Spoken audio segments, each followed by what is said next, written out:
Hello, everybody. How's it going today? We're here with Doug Groothuis, one of my favorite authors and one of my favorite friends. We are looking forward to this conversation. Doug Groothuis has been explaining the world to the church and explaining the church to the world for nearly 50 years through his teaching, preaching, writing, mentoring, and general witness. His passion is to take the truth and significance of the Christian worldview to the streets for all of life. To that end, he publishes both academic and popular works, preaches in churches, gives public lectures, engages in debates, and has appeared on hundreds of radio programs and podcasts since 1983. That's 1 year before I was born. He is known as a knowledgeable, sharp, forceful, but gentle communicator of the Christian message. And his book, Fire on the Streets, which we're going to talk about today, was published in 2020 and is just a fantastic volume on all these incendiary issues that we have to talk about all the time. And especially things like race, gender, and what I really like about the book is the philosophies that undergird these things. So that's what we want to talk about today with Dr. Groothuis. We're going to bring him on now and ask him this question. Dr. Groothuis, what made you want to write this book, Fire in the Streets? Well, I started thinking about writing it in 2020, which of course was the George Floyd riot summer. The book actually came out in 2022. But people kept asking me, why are people rioting? Why are they looting? Why are they saying we have to burn down America? Why are they saying we're a systemically racist country? And I knew the background of critical theory and how critical theory became critical race theory. And eventually I thought I need to try to expose the intellectual roots of this, and then also to propose something better, not just expose something I take to be an error, a very terrible and significant and dangerous error about the nature of humanity and society and God, but propose something better. So in the summer of 2020, my wife, Kathleen, and I were in a small rural town in Alaska, Willow, Alaska, and the whole country was blowing up. And it wasn't just the cities, there were some disturbances in suburbs, and we lived most of the time uh, in a suburb outside of Denver called Littleton, and we wondered if we should even go back. I asked several of my friends, is it safe to go back to Denver? I know they were tearing up downtown around the Capitol, and I was afraid maybe the riots would move to the suburbs and we wouldn't even be safe. So I thought, this is a pretty serious situation where I'm not even sure if I can return home because the country is in such upheaval. So given I'm a public intellectual, I suppose, and not a politician, not an activist, I thought, well, try to get to the bottom of it through writing and exposing what it is. So that's why I wrote the book. Very cool. So what do you think is the undergirding philosophy that started all this? I mean, I can remember 2020, and before that it was, there were some other, this thing seems to ebb and flow, especially in the last 15 years, like these hot spots kind of creep up. So what's the undergirding philosophy behind some of this stuff, you think? Yeah. Well, let me point to something that happened on National Public Radio. I think it was in 2020. A guest was on who had written a book called In Defense of Looting. Mm. And the host did not even challenge this person. And the premise was that the looting that takes place in a lot of riots is justified because the looters are taking goods from people who have oppressed them. Because you have corporations and businesses that have a lot of money, so the thinking goes, and people who don't have a lot of money and a lot of possessions. And so they actually, in a riot, have the right to go in and loot and take that, because any inequity of distribution of wealth or money means oppression. I thought, there it is. That's the Marxism or the neo-Marxism right there. And this informs a lot of it. Of course, what really sparked all this was the George Floyd video. And a lot of tension had been building about race relations. Things really got a lot worse under President Obama. He sparked a lot of racial tension. I think, although he was supposed to be the post-racial president, he really wasn't. And he had this idea that police brutality was common of white police officers on blacks, and various blacks had been wrongly killed by white policemen and others. And this literal depiction of a black man dying with a white man's knee on his neck or back sort of typified supposedly what America now was. And in some ways, it was like the Neil Postman event. I'm a big fan of the late media critic Neil Postman. He wrote a book called Amusing Ourselves to Death, many other books. But in this book, he said that we become a society that trades on and is addicted to images, not to discourse based on arguments and evidence and linear progression of ideas. We're totally influenced and motivated by images. So when I saw that image of this black man saying, "I can't breathe," with a white man's knee on his neck or on his back, I thought, well, that looks terrible. But then I thought, well, what's the further story? And of course, the further story was much more complicated than a white man wanting to kill a black man because the white man was a racist. Now, we don't have to go into that, but I don't think that Derek Chauvin got a fair trial at all. He may have breached some protocols in how he handled the situation, but as far as I can tell, there was, I don't think there was any malice. I think it was a very tough situation. He was dealing with a man who was resisting arrest, who was very high on fentanyl, a very big guy. Now, I'm not saying Chauvin was totally innocent, but in that situation where it was so heated in terms of the rhetoric and the images, the idea was, well, America is a racist country and you have to destroy the whole thing. And that triggered the riots around the country. So I realized that it was a kind of neo-Marxist approach, that any kind of racial imbalances or economic, you don't even want to say imbalance, but any sort of stratification where if white people tend to have more money or property than blacks or other people of color, this means that it's an oppressive political and economic situation. That's a Marxist kind of analysis. And the Marxist or neo-Marxist answer is, well, really twofold. It can be direct rioting and revolution, or it can be what one writer called the long march through the institution. So we don't necessarily have to riot in the streets like many people did in the 60s and 70s.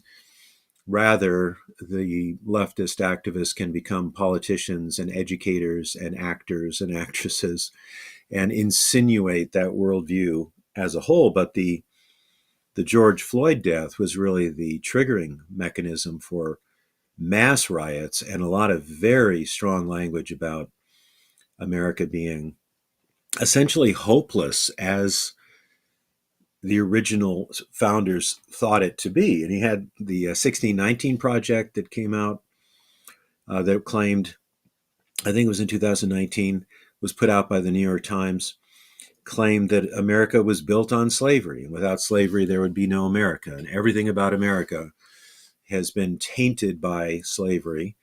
And the American founding was essentially a fraud because Thomas Jefferson, who was the principal writer of the Declaration, owned slaves. So that means that he was a hypocrite, and the American founding philosophy is just a kind of a facade to support racism. And when I was hearing all these things, I thought, somebody's got to respond to this. Yes, we have racial tensions, and America has been very wrong in terms of supporting slavery and the Jim Crow period and so on. But my point in the book is that the founding ideals of the United States are very strong. And the issue is living up to them, not trying to start over again by burning down the whole system. And then somehow through the catharsis of violence, supposedly this wonderful new system will magically emerge. That's the fever dream of the revolutionaries ever since the falls. If you destroy everything, you can start over again and regenerate the human race through political revolution. And that's simply impossible. And it never really helps anything. Well, it's been tried, certainly, and found wanting in many different situations all over the world. Um, I happen to, Well, think of the French Revolution. I yeah, think Os Guinness is right that we really face a choice between the ideals of the French Revolution, which is destroy the old order, try to start over again, and the American Revolution, which was hmm very different. It was really a conservative counter revolution. It was based on essentially Christian principles of self government, limited government, the idea of a republic, and so on. Imperfect, imperfectly implemented, of course, but the essential ideas and ideals were strong. And the issue, as Martin Luther King said in his famous I Have a Dream speech, is living up to them, living up to them. So he talked about how wonderful the Constitution and the Declaration of Independence were. And if you listen to the voices from Black Lives Matter or people on the extreme left, they would say that no, that was all a ruse and there's nothing worth saving. America's racist to the core, it's baked in, and there's nothing good to conserve. And I just had to yeah. critique that idea. Seems like this Rousseauian idea that we need to return everybody to the just state of nature, and we just burn it all to the ground, and you know, Yeah. and I've had the privilege of visiting a country, Mm. Cambodia, not too long ago, and my buddy took me to the killing fields there, where these philosophies became real, became way too real. Uh, Bless you, by the way. And yeah, it's one of those things where it really causes you to pause and think, like, could that even happen in the United States? The answer is it certainly can. There's a lot of ideas that have been embedded into this culture that people just do not think critically enough about, and Mm-hmm. things like this don't happen in a vacuum. Like BLM rights don't happen in a vacuum. That does not just show up overnight. And Mm-hmm. I was discussing with somebody just this. We just saw these No Kings protests. Which were largely peaceful. Thank God for that. But what if Mm-hmm. that became radicalized? What if that became violent? They estimated 7 million people were marching in the streets or something through that, and it's the same kind of idea that is, you know, kind of undergirding a lot of this stuff, and that's what your book is discussing.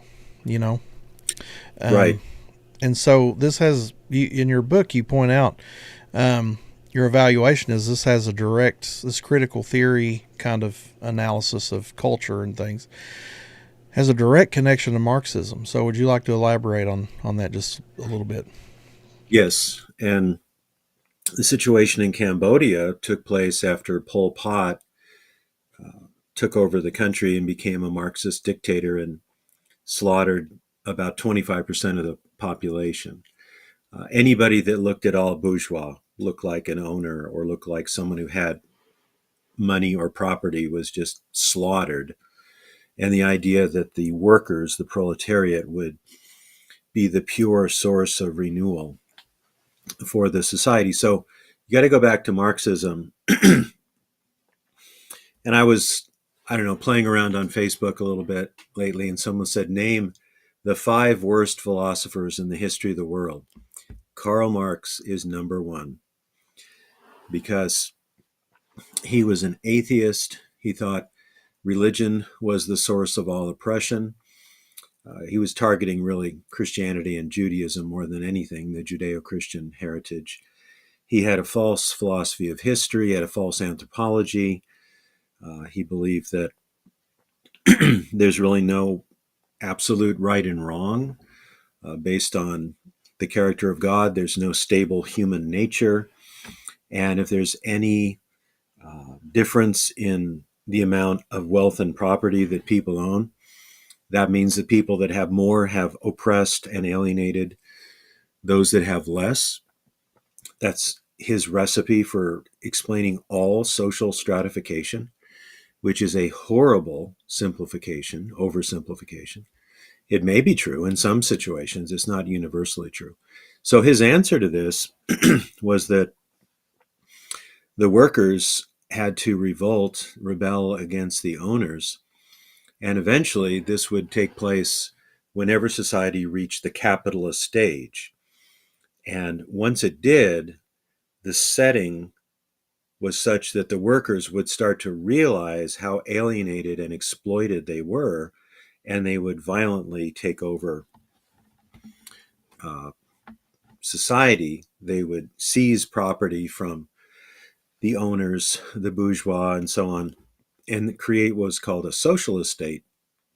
And then eventually, class distinctions would fade away, and all human problems would dissipate, and we would have a classless, perfect society, which would be known as communism. So, because Marx and his buddy Frederick Engels, who bankrolled him, gave us a philosophy of history, they made predictions. They predicted that once society goes from a feudal to a capitalist stage, it sets up conditions that will result in revolution. This never happened anywhere. So it didn't happen in America, which was so much based on property and profit and all the rest of it. And so the later Marxists of the Frankfurt School, people like Max Horkheimer and Erich Fromm, and especially Herbert Marcuse, said, well, we don't want to rethink our worldview, like maybe consider whether there is a God or whether there is a human nature or whether the Bible might be true. Well, that's off the table. So how do we keep Marxism and atheism, but adjust it to the fact that all the predictions failed? And they said, well, the workers are more oppressed than we thought. The oppression is not just economic, it's also cultural and racial and sexual. So you've got to liberate people from the bonds of restrictions of being heterosexual and all the restrictions that just come out of this capitalist society. So they kept the essential Marxist idea that you've got the oppressed and the oppressor, and these are fixed categories. But they added other elements. They said, well, the workers haven't revolted because they haven't been properly taught how oppressed they are. So we need to show them that even though they may own a small home and they enjoy their families and they get to vote, they're still oppressed. So the culture is deceiving them through media and through various social mores. So we've got to show them that being a heterosexual is oppressive, and the society is still grinding them down, even though they seem relatively happy as middle class or lower middle class people. Marcuse was one of the thinkers who got this going. So it's all rooted in Marxism, and then Marxism basically morphed into this view called critical theory. And then later thinkers like Derek Bell and others added a very, very strong racial element to it and said that the economic factor is still significant, capital, property, but your skin color, your ethnicity is really just as important or more important. So if you are white male and are upper middle class or higher class, and if you're a Christian especially or Jewish, then you are multiply consigned as an oppressor. And if you are non-white and not heterosexual, you are consigned to the position of being oppressed. So you've got this idea of intersectionality. So if you are, let's say, a woman who's oppressed by being a woman, a black oppressed by being a black, let's say a lesbian by being a lesbian and not heterosexual, then those features automatically and immediately say that you are oppressed by white male heterosexual people. It's called a unicausal analysis. So instead of looking at educational factors, cultural factors, historical backgrounds, individual choice, individual achievement, preferences, in terms of how social stratification works, and that's how a good social scientist would do it. I've had enough sociology to know this. You say, no, it's all based on oppressor, oppressed, and the oppressed.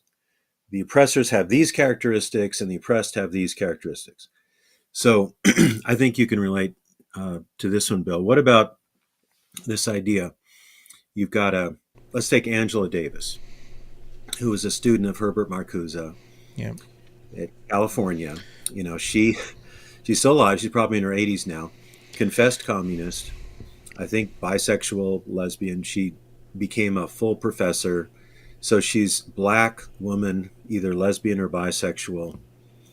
And she written multiple books, very wealthy, very influential, feted by everybody on the left, the far left. She's oppressed. And somebody from your community in Appalachia who's white, who lives in a broken down trailer and who is addicted to drugs and doesn't have a job, who is white, is the oppressor. Yep. Now, how does that work exactly? It's a very simplistic analysis. It really is. Oh, And it's surprising too how, we can, I mean, even in my doctoral work, which is intercultural studies, so we're doing a lot of cultural analysis. That's what we do. And as a cultural apologist, I thought that was a natural leap to go into intercultural studies as a PhD. And so I really am fascinated by this idea about how culture is created. And we'll talk about, it was interesting how you did bring up Appalachia, and I've used that myself in apologetics presentations around the world as like the perfect example of why this does not work. We can talk about that more in a minute. But it's amazing how culture is created around these ideas. And this whole conversation reminds me of a friend who, by the way, also went very left and is no longer, he won't talk to me anymore. It was just a ticking time bomb, and I could tell, I could trace it back to the day where I had a conversation. And I'll leave their name completely out of it. But I was talking about how we need to think harder about some of these ideas, and I'll never forget this statement. They said, "Well, you're doing your degree and you're doing your master's degree in some sort of philosophy. That's up to you. I'm not a philosopher. I don't need to think about stuff like that." And I'm like, yeah, and that's part of the problem. You don't have to have a philosophy degree to have coherent thoughts. But I feel like our education system is, especially public education system, has really failed people. Like I never heard about logic at all, and all the way through 6 years of state university, never even an emphasis.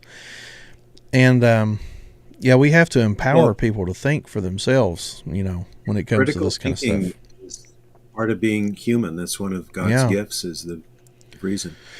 But some of the extreme people who advocate critical race theory or wokeness, and I document this in the book, will say, well, things like objective truth and rationality and linear thinking are white, and they're part of the oppressive.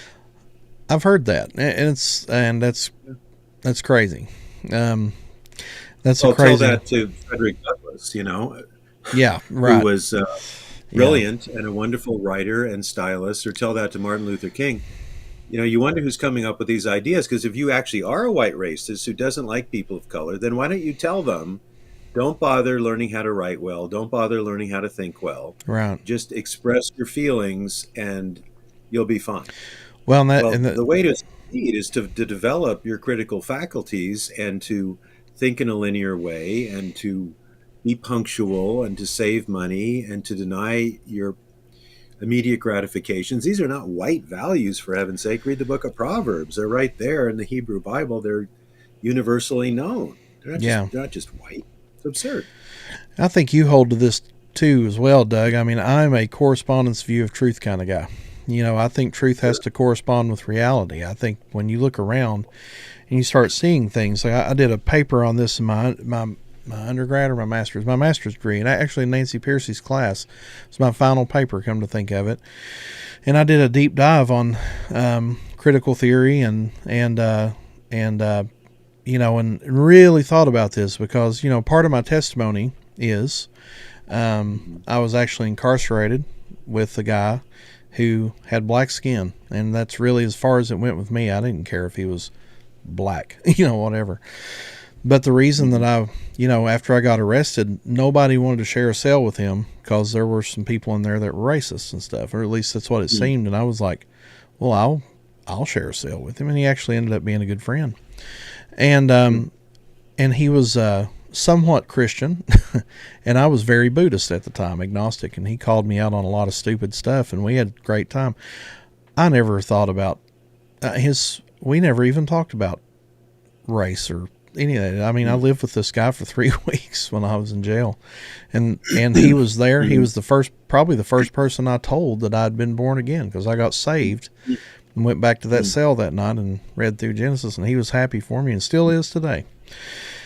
And so when I start thinking about stuff like what kind of progress we've made in racial relations since the 1940s in this country, it's astounding. It's part of what I studied and drew the conclusion. Are we perfect? No. I mean, there's still obviously hot spots and issues and things. But to think like, there was one analysis that said that in 1948, only 15% of the American population were in favor of interracial marriage. And they did another survey in 2008, and the number had literally flipped to 85%. And it's I'm like, that seems to be pretty, congruous with what I see with reality. I mean, you and I we talk about this every time we talk, is talking about jazz music and stuff like that. And I was listening to Snarky Puppy just before this podcast while I was getting ready. I mean, where would we be today without the African American jazz community? Oh my gosh. I mean, a lot of the music we have today came out of that. I mean, Well, that's an interesting story. In Fire in the Streets, the original manuscript was way too long. And they said, you got to cut back quite a bit.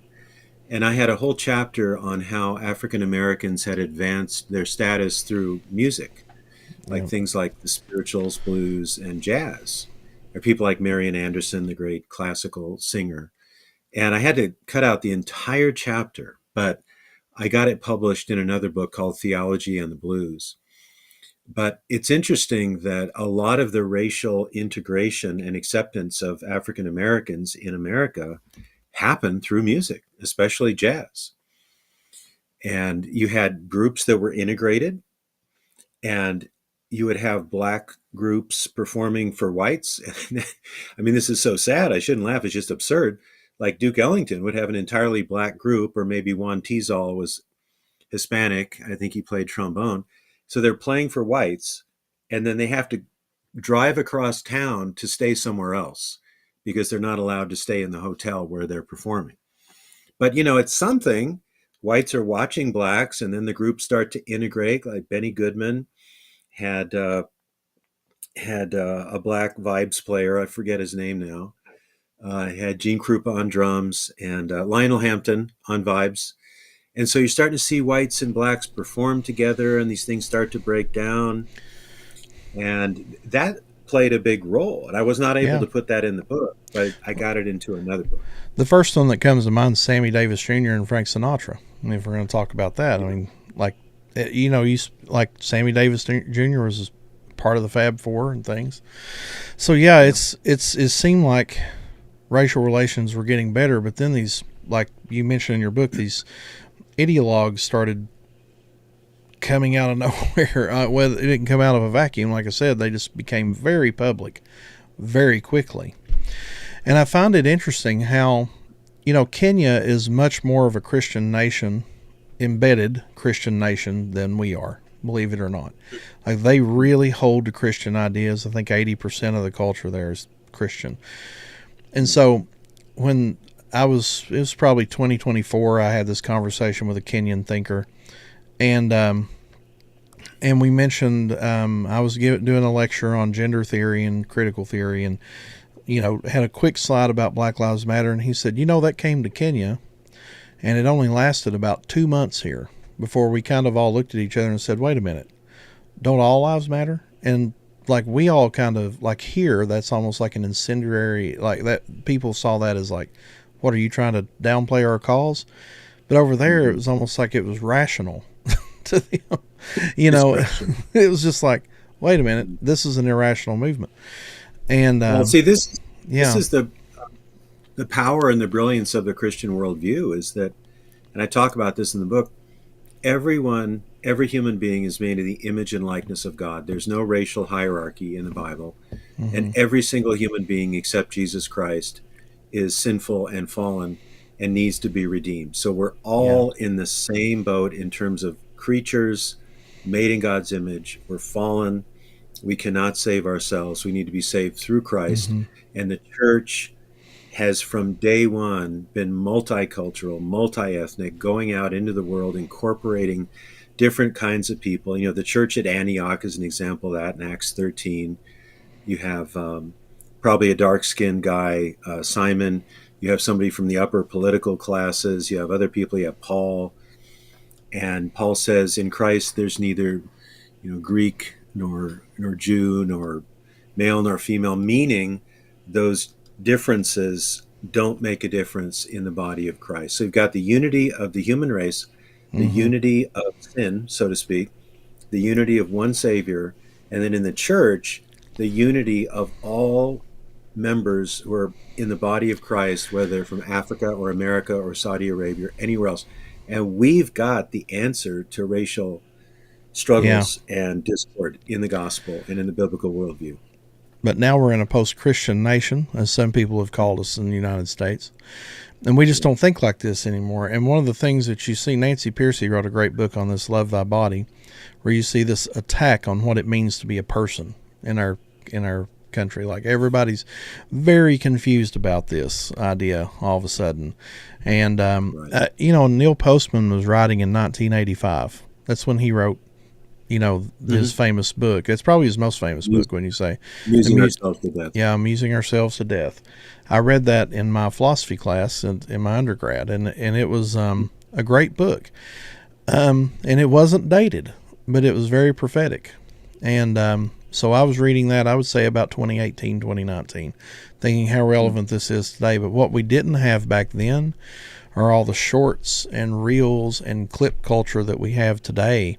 I couldn't imagine what Postman, who I don't think he borrowed from Francis Schaeffer, but would have largely agreed with Schaeffer's analysis of this kind of stuff too, is like, I remember Schaeffer's quote, he said that we often say it takes, a picture is worth 1,000 words, but it takes often 1,000 words to evaluate a picture. And yes. And that's so true. And I've seen people get very upset with me because they send me a reel on Instagram or something and expect me just to believe it. And I'm like, well, this is a clip. What do we know about this clip? What's the context of this clip?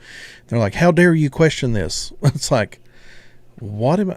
It's just rational thinking. Well, I work at Cornerstone University, so I've got a lot of undergrads. I have 100 undergrads in my 2 intro to philosophy sections, and I love it, and I take it to be a tremendous privilege. But I heard from one of my students, she said, well, I have a friend who says she gets all of her political ideas from TikTok. TikTok. Well, what's scary about that, Doug, is that's pretty true for most of the world right now. TikTok has its imprint everywhere, and I've even kind of thought like, Facebook, that's my generation, your generation. Instagram is the college students that are graduating right now, but these incoming freshmen, they are all TikTok people, and it's almost like we have to make a decision. Are we going to engage there as well? I try to. I'm not on TikTok as much as I should be, maybe, but it's like there's so much media out there and so much anti-Christian media out there. Like we just don't have time to engage it all. I wanted to read a clip from page 91 of your book that was really good. Let's see if I still agree with you. You said you're talking about ideologues. So it says the ideologue is certain that she is correct, So she need not reevaluate her basic perspective. It is fixed, certain, and impregnable. She is immune from disproof. She further impugns the idea, the motives of those whom she disagrees. They are extremists, racists, white supremacists. I think we could add fascists in there now as the new word, and so on. Or they are Marxists, anarchists, race baiters, and so on. There are real people who fit these categories, like the Ku Klux Klan members. They are definitely racist. Karl Marx was a Marxist, but that needs to be demonstrated, not assumed, because of ideological tunnel vision. And so I wanted you to talk about ideological tunnel vision, and maybe, Yeah. and once we talk about that, maybe some ways to guard against that. How to test, as the Bible says, test all things, hold fast to what is true. So, Right. Well, it goes back to critical thinking and being a knowledgeable person, reading, reflecting, pondering. And so much of it now is just an ideology that does all the thinking for you. So, for example, let's say if a young black man is shot and he's unarmed by a white policeman, immediately one narrative says racism, systemic racism. You don't need to know anything. You just know unarmed black man, white police officer. Well, what if the white man, what if the black man was trying to kill the white man? And what if it was the fourth time he tried to kill him? And, you need the facts of the matter. You need to have it framed properly. And sometimes I see this on the right as well as the left. They just kick in the ideology as opposed to what happened and then what principles should we use to evaluate what happened. And it's intellectual laziness, basically, based on images and prefabricated interpretations. You don't have to really think, ponder, reflect, look at one side, look at the other side. You just, bang, you've got it immediately. And this happens on the right and the left. Now, I'm conservative. I'm an evangelical Christian, and that's my viewpoint. But I'm really not afraid of people that challenge it because I've developed my viewpoint as a Christian and as a conservative for almost 50 years now. So I've read my Marx and I've read atheists and I've read leftists and I've read Muslims and Buddhists and everything else. So I think I've tested my views pretty well against the alternatives, but a lot of people have not done that. So they're lacking two things: critical thinking skills and a knowledge base. But that doesn't keep you from having an opinion. You can have an opinion no matter how little you know or how irrational you are. And you can also get a huge following on social media, even though you're ignorant and irrational, if you have the chops to get the social media following. yeah, well, in some ways, and it's very true for YouTube and everything. I've noticed what you title your YouTube videos are pretty much going to mean how large the audience is. People look for, as one of my old friends used to say that worked for NPR, he said, we run it like this: if it bleeds, it leads. So, Yeah. you have to, it's like this mindset that we are infatuated with disaster and clickbait, they call it. And Yeah. to Sensational. sensationalism. So so what's fueling the ideologues, which is the kind of person who just believes whatever the party touts. I'm like you, Doug. I've not done it for 50 years, but for 15 years, since 2010, I came from a standpoint of, I worked for Obama's campaign team, and then I wouldn't have said it, but looking back at it, I held to some very socialist Marxist ideas. I was a huge fan of a band called Tool, and I still like some of their songs. I mean, there's some very talented musicians, but the message in some of their songs was very Marxist, and just burn down LA, let it drain down into nothing can save this, just destroy everything. And so I remember having that idea that basically if you look at the globe and look at these big cities and stuff, all the human race does is just destroy the earth and just ugly. We're just terrible people, and the earth would be the planet would be much better off without us. And it's like, where is all that coming from? It's a slow growth programming of the things that I was learning in college, being reinforced by the culture and the friend group that I was running with, as president of the College Democrats and all that. But then I become a Christian, and then I find books like yours way back in the day, and honestly dropped into a whole new pool of ideas. You know what I immediately found out, Doug, was that Christians actually are they're inherently critical thinkers. A lot of the ones I was surrounded with anyway, they were very much into critical thinking. How do we know what is true? Like, truth is just so foundational to the Christian worldview. You cannot, you can't avoid that. So if people take that seriously as a people group, like their goal should be, they're looking for what is true all the time. And so how do we now, as we start shoring up these convictions, as I've become more and more conservative over the years, and then actually come back a little bit and then go forward a little bit and things like, I think we all do that sometimes. We're always changing, and but I've been conservative now for years. But how do I keep from being an ideologue? Like, how do I keep from going down that path to where it's just like, if it's conservative, it's true, Yeah. Well, my first wife, Rebecca, who's with the Lord now, came up with this really helpful concept. She called it the bandwagon mentality. And so we think, well, if we're conservative, we believe A, B, C, and D. We just believe it like a package deal because it's the bandwagon. It's all there. And my whole point actually isn't to be conservative. It's to be right. Is to have knowledge. I remember years and years ago, F.F. Bruce, the great New Testament scholar, was interviewed, I think, by Christianity Today. And they said, well, why do you have these evangelical convictions? And he said, well, I don't set out to be an evangelical. I'm just looking for what the biblical truth is and what's the best supported view, So on some issues, I'm not like a lockstep conservative. Like on gun control. I don't even talk about this in this book, but I think some restrictions on certain kinds of guns and some checks on who can purchase guns are legitimate. I have never written on it. It's not a big issue that I speak about, but I don't just say, okay, well, I'm conservative, so what do the conservatives I like think about gun control? So, immediately that's what I think. I'm a philosopher, I've got to try to think through these things for myself. So you want to be consistent with your basic assumptions. And the most important thing is, who is God and who are we and who is Jesus and what is the Bible? Obviously, those are the most important things. But then we've got these other things like political philosophy, cultural critique, and we want those to be as biblical and logical and factually based as we possibly can make them. But we're going to have a little bit more room for disagreements about some of those things than we are about the Trinity or the incarnation or justification by faith alone. Those are spelled out and we have to hold to those.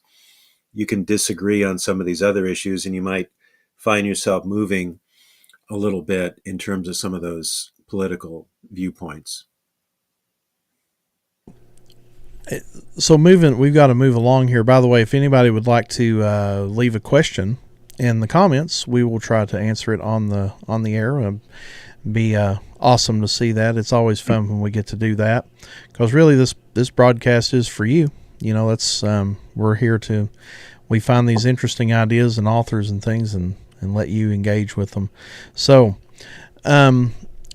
moving along, your book, it starts going into is when you start poking holes in some of these ideas, like all white people are racist and oppressors, for example.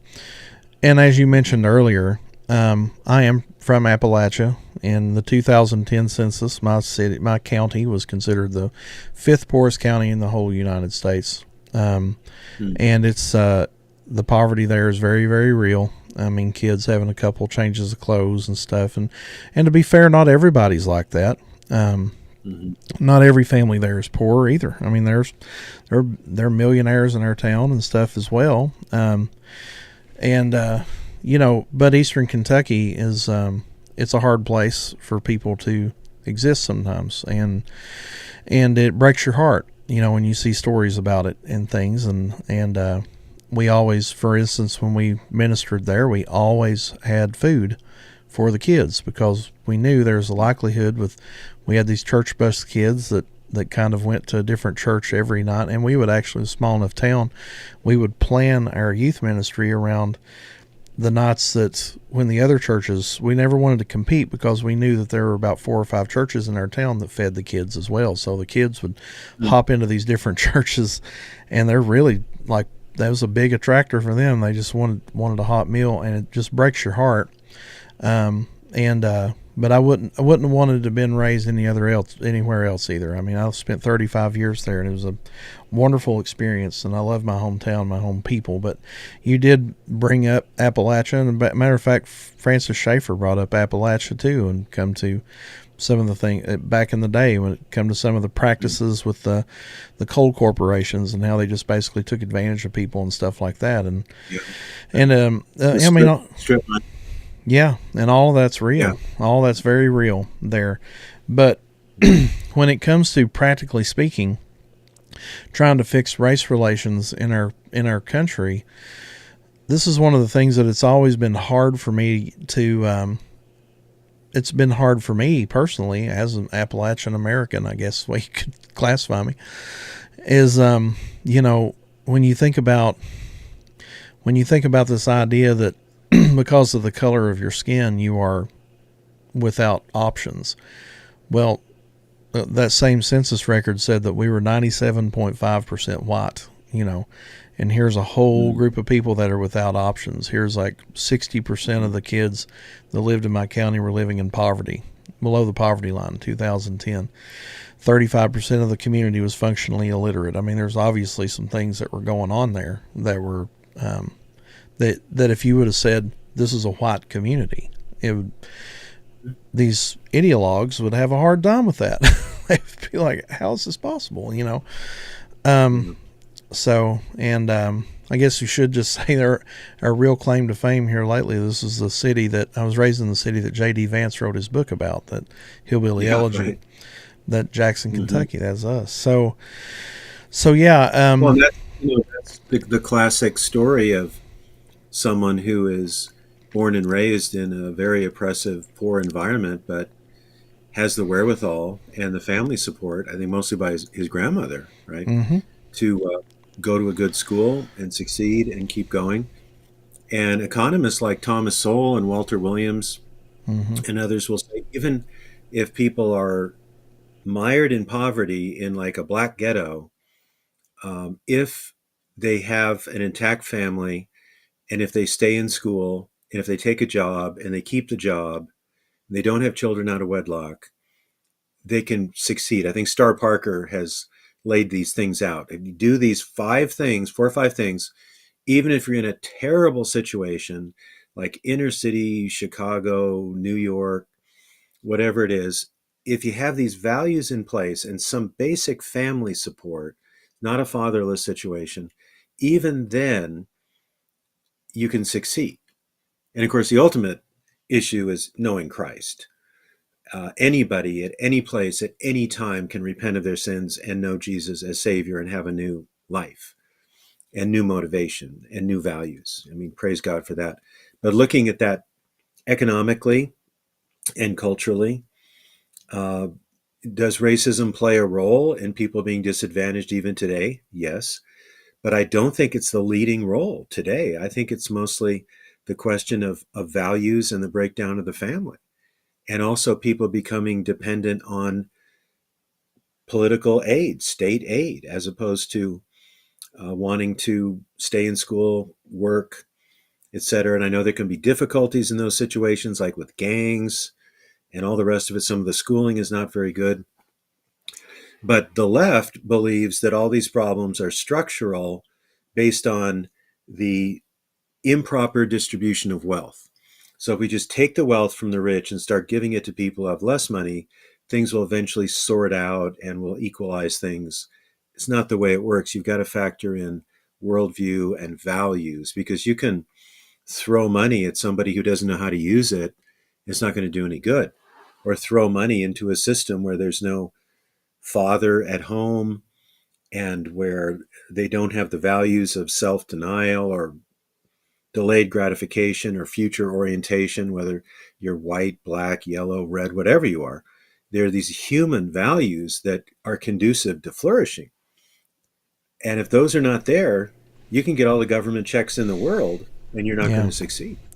This is a real issue right now during this government shutdown.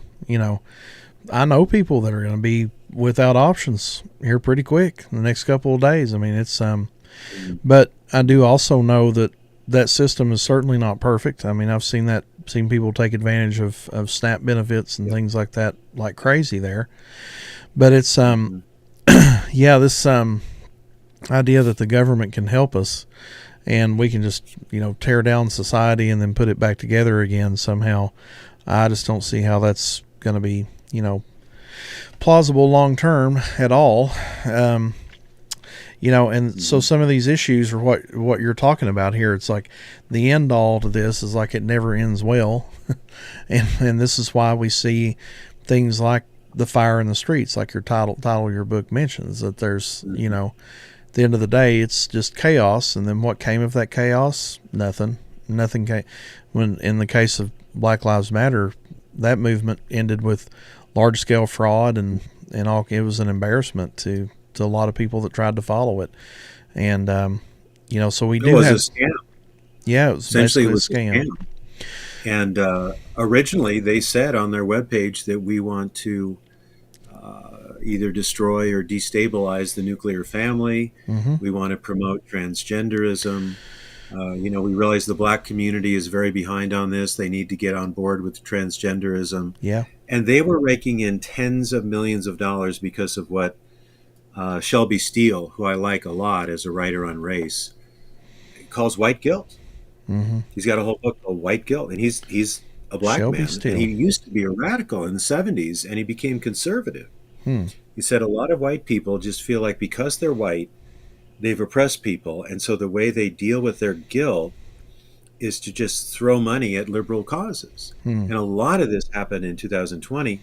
Millions and millions of dollars went to Black Lives Matter, and also Ibrahim X. Kendi, his institute that blew up as a fraud Yeah. a couple of years ago. It's just pathetic. This is not the way to advance society. Yeah. Well, it's these ideological claims, these terms, like back when I was working for Obama, what was it? Change. We need change. Well, what change? Like, people would ask us that, and we were almost like, I don't know if you've encountered, I was witnessing to some Jehovah's Witnesses the other day out in front of the art museum here in downtown.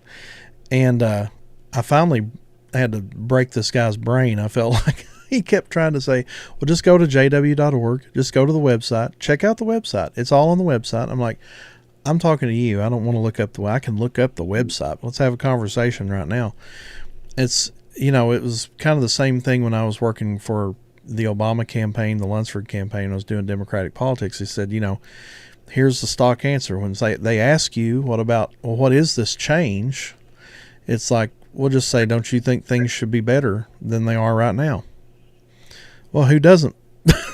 We said, well, duh. And then they said, if they keep pressing you, just send them to the website. If they keep pressing you, say like, well, we don't have time right now. We're just trying to do voter sign ups. So if you'd sign this card, and like strategically shut them down from really critically thinking about what this change. And to be honest, none of us knew what that was. I mean, as someone who used to work for him, I would have never thought he'd been the guy that brought gay marriage on us, because his whole rhetoric about gay marriage was not that in 2008. He hid a lot. He hid his leftist roots to become president. He was good friends with Bill Ayers, who was in the Weather Underground. Mm-hmm. I mean, this is part of a violent student movement. Bill Ayers and Bernadette Dorn, friends of the Obamas. Obama started his political campaign in the living room of William Ayers. So he tried to cover that all up, and it came out though. But it's it's amazing. This is really, and I want our viewers to be clear, because there's going to be people overseas too. It's like, this isn't so much these are two people here that think a lot about culture and really love people. And And I know that about Doug, and I know that about myself. I just want people to know what is true and what is right, what is good, and we're not trying to endorse a political party. And there's no political party that's going to be perfect at all. It's just these ideas, when they start coming down the pipe, if you don't think them through, we're not going to respond well. And I think one of the things in your book, Doug, that really I missed this the first time I read it, but I preach on this. I have a standard sermon on the woman at the well, and and when you brought up the Samaritan woman in your book, I don't know how I missed this 5 years ago when I read this thing the first time, but when I read it this time through, I was like, man, that's so powerful, and it's so confirming in my heart too, because I preach the same basic message that Jesus combated racism right there in the Bible, and that's the background of the Samaritan woman, like that. Well, racism and sexism. Yeah, because rabbis didn't typically talk to women, and especially theological issues. So he broke the barrier of race and of rabbis not talking to women about the deepest things you can imagine. Right there in John 4. What an example, man. What a vivid example of here. And if you don't know the background of that, I don't know, Doug, would you want to go into the background a little bit of what was going on? You've got a whole sermon on it, brother, so... Well, we're talking out in short is hundreds of years of racism, is what had been going on there, to the point where the Samaritans had totally redefined the Jewish religion. They were saying their father was Jacob, not like those Jews over there who their father is Abraham. And by the way, the temple is over here. It's in our land, not your land. And this came from a civil war, and you can't go. No way we'd have time to go through the whole history, but hundreds of years, to the point to where Jesus, was Jewish, and of course most Jews knew that you walked around Samaria. You do not go through Samaria if you're a Jew. You do not do that. Too dangerous. And I challenge people and say, like, what a vivid example of what Christians are supposed to be. We're not the ones that go around the issue. We go right into the middle of it and say, all right, Lord, what are we going to do here? Like, and this is why we've been hated for 2,000 years, because we don't let things rest. Like, we want there to be goodness, truth, and beauty everywhere we look. So here we go, walking into Samaria, and then here's the Samaritan woman, and she comes in the middle of the day, which tells us she's probably ashamed of something. Jesus talks about her having 5 husbands. But as she kept trying to, like, come at him, like, if you look at the rhetoric she's using racially charged rhetoric and all this other stuff. Jesus gives a perfect example of somebody who stood his ground gently but firmly and challenged her, and then treated her with dignity and respect. I'm going to ruin the sermon for you if you but the whole hook of this sermon is he addressed her as woman. And how amazing is that when you think about the first time you hear the word woman? This is the second time you hear it in the Gospel of John, by the way, when he's talking to the Samaritan woman. First time you hear it, he's talking to his mother. He addresses his mother with the same word. And here's a woman who had 5 husbands, and you'd have to think, like, how inhuman was this one? How much do you think she really felt like a woman? But then here, like, all she does is come at Jesus, and then he treats her with dignity and respect. And I think that's something we have to have a revival of in Christianity today. We don't have to fight battles. We don't have to burn down cities. Like, we can be, we can be the people that say, like, hey, we love you anyway. Come over here and get forgiveness of your sins and be part of a real community. Like, we want to help you heal, and so we've just got a few minutes here. If anybody has any questions, feel free to put them up. But we couldn't have this talk today without bringing up Philip Jenkins, and you talked about him, like, as an example of what Christians ought to be doing, and he's going to be on the podcast next week. I love his book. The Lost History of Christianity is next week's podcast. That's another thing I missed first time I read this book. Yeah, the next Christendom was really a game changer. That's a overused expression, but it was for me, that Christianity is just exploding in the 2/3 world. Yeah. And a lot of people in the West miss it. That came out 20 years ago, I guess. Yeah, That's great. I'll have. yeah, he I had the privilege of having dinner with Dr. Jenkins a couple years Mm, ago with Oxford Center of Muslim Christian Studies, and he he's such a delightful human being, and mm, he so I read his book in our doctoral program at Biola, and I was really struck by it, and it was really it was a good. I thought the same thing you did in your book, Doug. You said this is a good example of what Christians ought to be doing.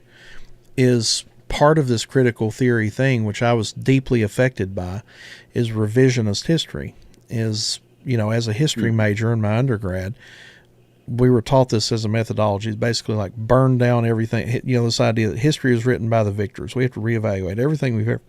But Mhm. what Jenkins does is he gives a good history, and I wanted you to talk about I wanted to hear you talk a little bit about Dr. Jenkins and what you thought his work, what was good about Mhm. his work, and why did you mention that in your book? Yeah.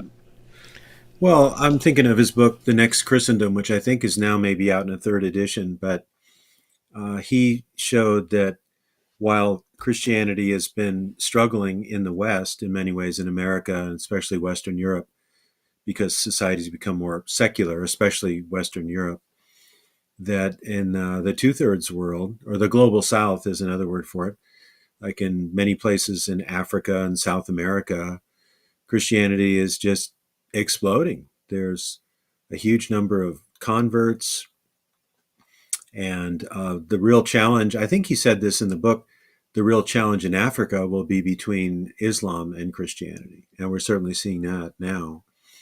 So I thought it was just a breath of fresh air. I think Americans sometimes can get a little too closed in on ourselves, and we think the fate of Christianity depends on how well Christianity does in America, which is not true. I mean, we want revival and renewal and reformation here, and I pray for it, and I try to do as much as I can. But God's a global God. He's God everywhere all the time, and He's working in various places in Africa and South Korea, North Korea, even, and China. The huge underground church in China. And it was very encouraging for me to read that and realize that was happening. And also, as you know, because you travel the world, so many of these places where you have lots of new converts, they don't have the teachers, they don't have Yeah, the Christian colleges, they don't have the seminaries. So I try to do some Zoom teaching yeah, into Africa and into other places where there's a lot of need. There's a guy that just contacted me recently, wants me to do 2 2 hour lectures for him. mm, And I don't even remember what country it is in Africa. I did 5 lectures for a group in Ghana. There's mm, an apologetics group in Ghana I did lectures for twice now.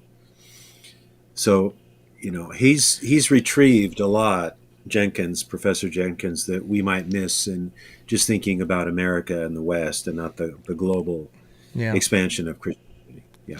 yeah. It is refreshing. I mean, you see that when you're traveling and you spend just on how on fire the church is there, but it's very paper thin in some ways. It's the old adage is, it's a mile wide and an inch deep, and Hmm. very formative for me as I talked to a missionary who had done a lot of missions in South America. Probably around 2012, 2013, I think he was visiting Appalachia there where I was living and doing some work there.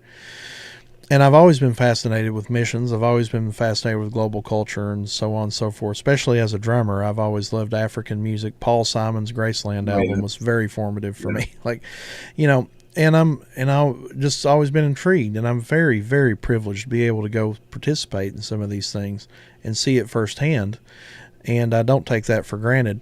But one of the most formative conversations that I had was when I asked this fella, "What's the biggest need you see in the mission field?" And in my context, I thought it was going to be some sort of poverty, medicine, something like that. He said, "To be honest, the biggest need in the mission field worldwide is theological training." Because what Mm. happens is you have people that come in, and this guy was not, he was not a theologian. You would typically think you would hear that out of a certain kind of person who is university trained. Yeah, I don't know. He may have had an MDiv. I don't, but he never, he was I would say just a normal Christian, that just really loved books like A.W. Tozer and Leonard Ravenhill and stuff like that. Like he introduced me to those guys too. And I can remember him saying like they need theological training because what good does it do for us to go over there and make 300 converts just for the Mormons to come in right behind us and sweep them up into Yeah. the Church of Or the Latter-day prosperity Saints? gospel Yeah, people. prosperity gospels all over the world. I was shocked when I went to Nepal this past year. That's the first place I think that's the first place I'd ever lectured about the prosperity gospel since my very first mission trip in 2019 in Uganda. But this year, especially in Asia, I think it was Nepal. I know in Pakistan it's a huge problem. In Malaysia it's a huge problem. And I found myself speaking about the prosperity gospel all over the place. So yeah, it is a huge need for sure to get over there and teach. If any of you would like to do that, I'll set you on a path and reach out. so so yeah. Just in closing here, because I know you love I thought we would hear a couple of critiques. This has been kind of a new feature we've been doing on Doug Groothuis's book, Fire in the Streets. Buy it where all the best books are sold. But ChatGPT had a problem. ChatGPT said that some critics suggest that Groothuis presents CRT and its proponents in a somewhat monolithic or antagonistic way. For instance, describing CRT as essentially Marxist and conflating cultural Marxism with critical race theory. How would you respond to that? Is ChatGPT wrong? Well, some people may have said that, but I Mm-hmm. think I make the distinctions between the original classical Marxism and the development of Marxism through critical theory and then critical race theory. Got all the footnotes. I mean, read the book for yourself. I think I make the distinctions pretty carefully and document everything. So maybe somebody has said that, but they're wrong. Yeah, it's one of those things. You notice there's this propensity in our culture now that people want to. It's like, well, I heard about this book. I'm going to check it out on Grok AI and ChatGPT and see what it actually says before I go. And most of the time, they're wrong. That's why that's why I like doing this. So Grok said this: while Fire in the Streets draws from a critical theory, like the Frankfurt School influences like Horkheimer, equating it wholesale with Marxism overlooks how critical race theory critiques capitalism or for perpetuating racial iniquities, not just culture. So would you think that that's I don't think that's true. I've read your I book don't now think Bach twice. read my book because I specifically talk about that. I have a whole chapter Right. on how critical race theory attacks capitalism or the free market, and I defend it. So that's just wrong. It's just Yep. wrong. Yeah. Just So wrong.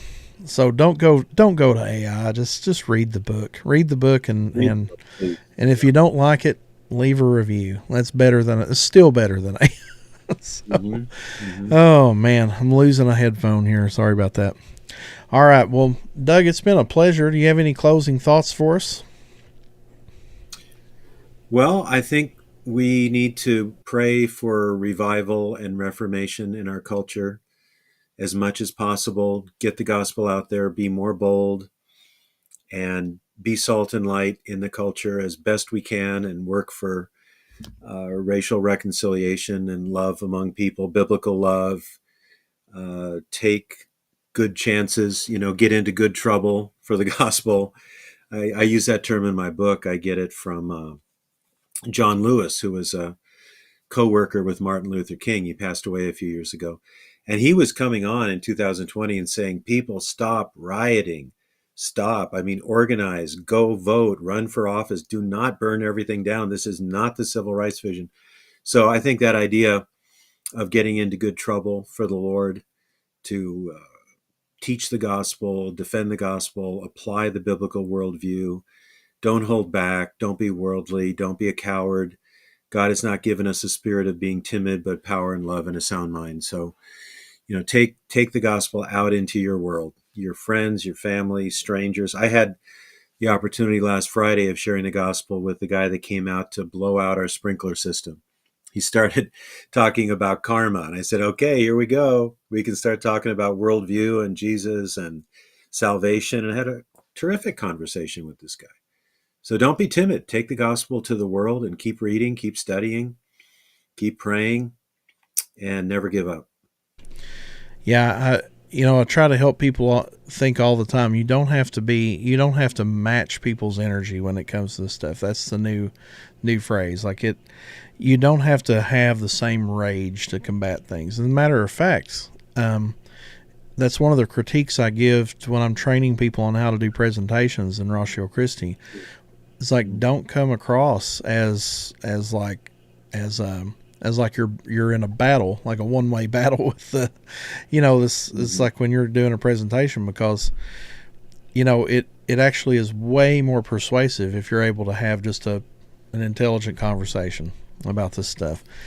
And I would also, since we're talking about how to engage the culture tactfully, I do often recommend Greg Koukl's book Tactics as well, and just how to have a conversation. And that would be a great book study for any church, is to take a book like this book, Fire in the Streets, that we're talking about, study that, or study Tactics, and then study that next, or vice versa, and say, like, now how would you talk about these things using Tactics? And that would be a good way forward, I would think. I think so. Classic book. Yeah, but don't fall into the trap. Just keep being salt and light, and patiently, by the fruit of the Spirit, which includes patience, we will see a change. We're already seeing a change, actually. So we just keep doing what we're doing. Right. Mm-hmm. So, all right. Well, Doug, thank you for being with us today, and it's always a pleasure. I appreciate you doing this. I know your time's very precious. Well, thanks so much, Bill. Mm-hmm. And we'll see you again soon. Okay. And guys, thank you very much for being part of our broadcast today. Thank you for all those who hung on the whole time. We had a lot of people staying on here the whole time today, so we really appreciate that. May the Lord be with you guys, and just keep living out the truth, not your truth. Live out the truth, and be always ready to speak about it in love. And so thank you guys. We'll see you again next week with Philip Jenkins, talking about the Muslim conquest of North Africa. And it's everything that you have never heard about that. I can guarantee it. It's a pretty fascinating subject. So we'll see you next week on The Truth Convo. Don't forget to like and subscribe. See ya.